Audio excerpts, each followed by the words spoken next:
Halo, selamat bertemu kembali dengan mata kuliah Akuntansi Manajemen Lanjutan.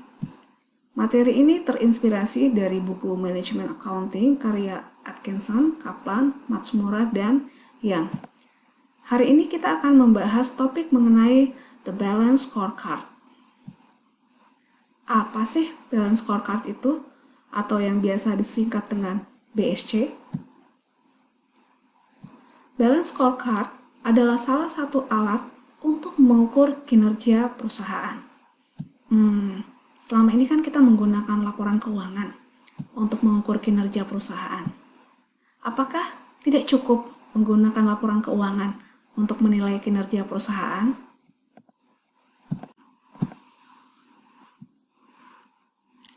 Di sini kita lihat manajer yang mewakili dari perusahaan itu memiliki tanggung jawab terhadap shareholder dan customer-nya. Manajer memiliki tanggung jawab untuk menyeimbangkan kedua belah pihak yang akan berpartisipasi untuk meningkatkan kinerja dari perusahaan. Dan manajer tidak bisa mengabaikan salah satunya.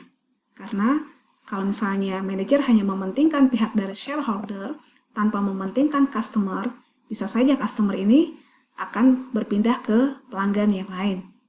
Sementara kalau misalnya manajer hanya mementingkan customer, bisa saja shareholder akan menarik dana dari perusahaan tersebut. Kita lihat dulu, shareholder atau pemegang saham itu memiliki kepentingan terhadap perusahaan.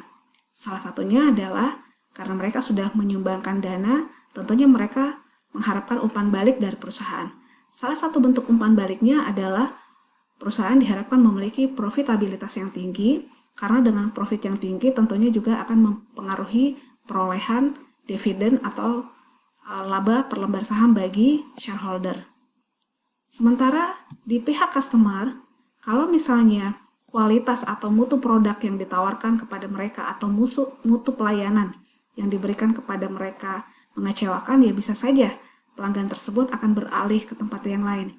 Sehingga saat ini pelanggan juga membutuhkan kepuasan.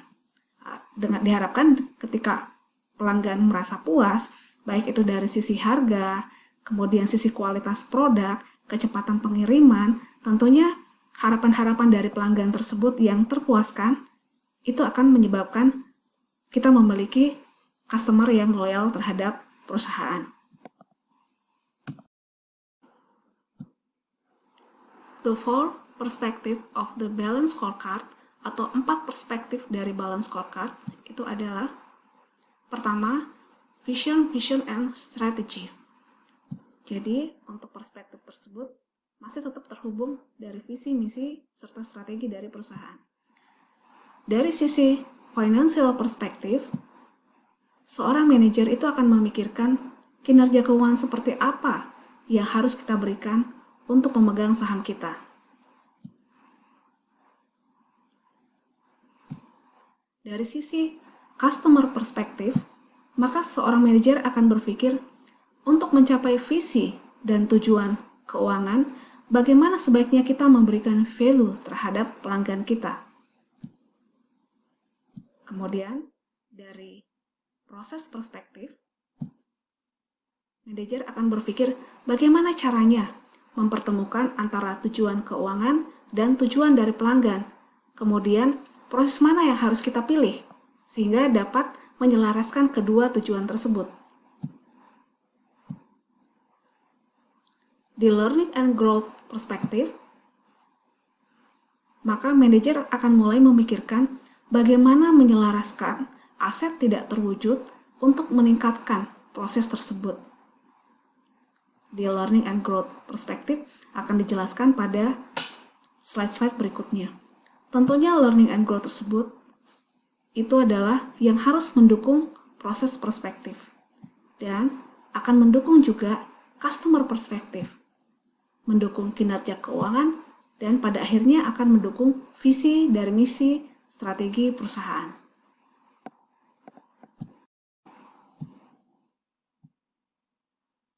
A simple balance scorecard of linked objective and measure, atau secara sederhana balance scorecard dapat dihubungkan dengan tujuan dan pengukuran.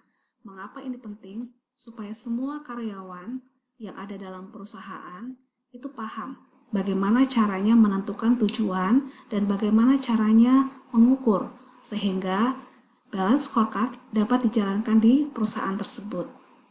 Yang pertama adalah strategy map of objective, atau menentukan peta strategi untuk mencapai tujuan. Kemudian, tetapkan tujuannya, dan yang terakhir, bagaimana cara mengukurnya. Dari sisi finansial, yaitu peta strategi untuk mencapai tujuan adalah meningkatkan nilai pemegang saham. Misalnya manajer sudah meningkatkan nilai pemegang saham. Maka manajer harus menetapkan tujuannya. Misalnya tujuannya adalah meningkatkan nilai pemegang saham. Sekarang, bagaimana cara mengukur kalau nilai dari pemegang saham itu sudah tercapai atau sudah meningkat? Itu dapat diukur dengan return on equity, sehingga karyawan maupun staf lainnya paham bahwa untuk mengukur ketercapaian dari nilai pemegang saham dapat menggunakan return on equity. Kemudian berikutnya adalah dari sisi customer. Bagaimana peta strategi untuk mencapai tujuannya? Yaitu pertama, peta strateginya mempertahankan pelanggan. Kemudian, manajemen perusahaan akan menetapkan tujuan. Tujuannya adalah mempertahankan pelanggan. Bagaimana cara mengukur bahwa pelanggan tersebut sudah dipertahankan? Adalah dengan menghitung persentase pelanggan yang membeli berulang kali. Bagaimana caranya?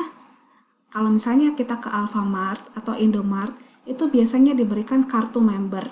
Kartu member ini sebenarnya tujuannya adalah untuk mengetahui berapa kali sebenarnya pelanggan tersebut bolak-balik ke Alfamart atau ke Indomart.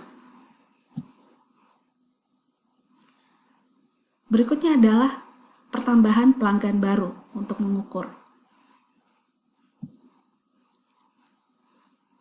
Peta strategi berikutnya adalah pengiriman produk tepat waktu. Tujuannya adalah pengiriman produk tepat waktu.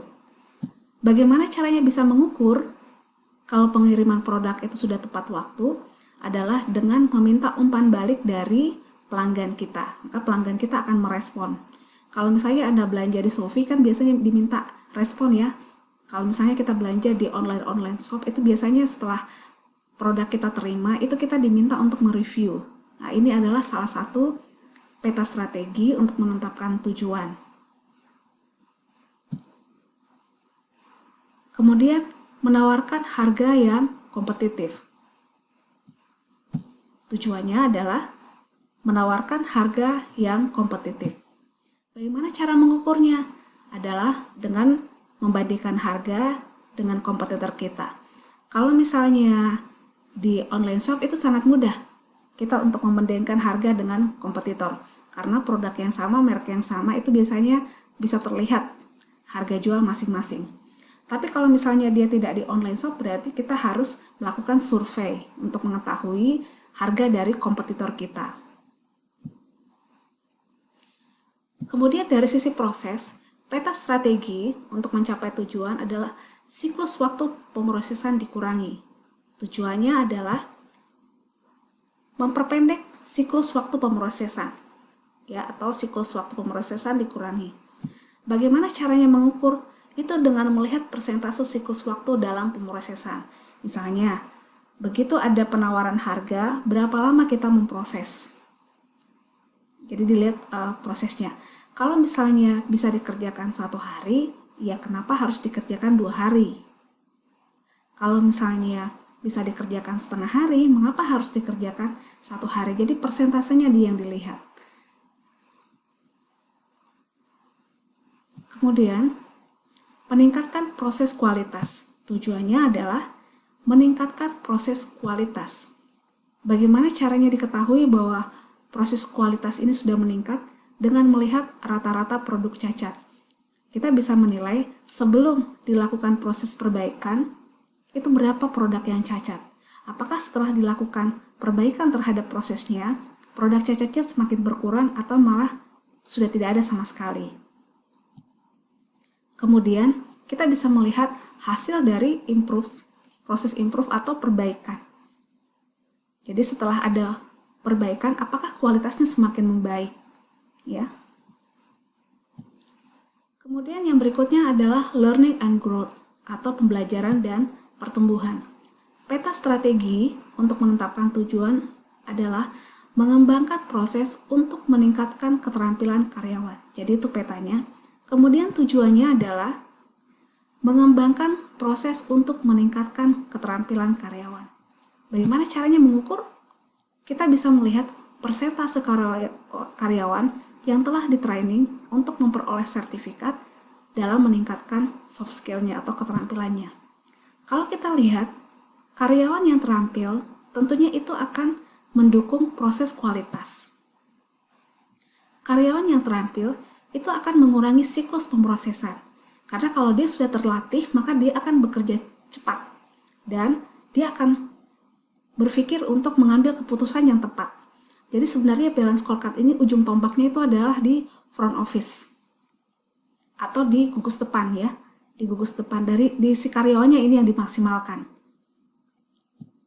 Kemudian kalau kualitas produknya baik ya dari hasil pemrosesan tersebut, maka harga juga akan kompetitif atau harga akan bersaing dan itu bisa diterima oleh customer. Karena customer itu memahami bahwa ada harga, ada kualitas. Kemudian, dengan kualitas yang baik, maka diharapkan pengiriman produk juga dapat tepat waktu, begitu juga dengan siklus pemrosesan. Jadi kalau misalnya siklus memproses itu diperpendek dan kualitas barangnya ditingkatkan, maka ini kita akan lebih cepat untuk mengirimkan produk dan itu yang diharapkan oleh customer kita. Kalau misalnya perusahaan dagang, berarti waktu pada saat dia memesan, kemudian pada saat kita mengirim barang, itu berapa lama kecepatannya. Kalau misalnya untuk perusahaan yang sudah besar ya, artinya menjual dalam grosiran yang jumlah banyak, maka mereka sangat membutuhkan kualitas dan kecepatan. Kemudian, pengiriman produk yang tepat waktu dan harga yang kompetitif, itu tentunya pelanggan itu akan bertahan. Pelanggan yang loyal ya, yang selalu membeli ke tempat kita, bahkan yang menawarkan kepada customer-customer yang baru, tentunya ini akan meningkatkan profit dan tentunya akan berdampak terhadap nilai dari pemegang saham.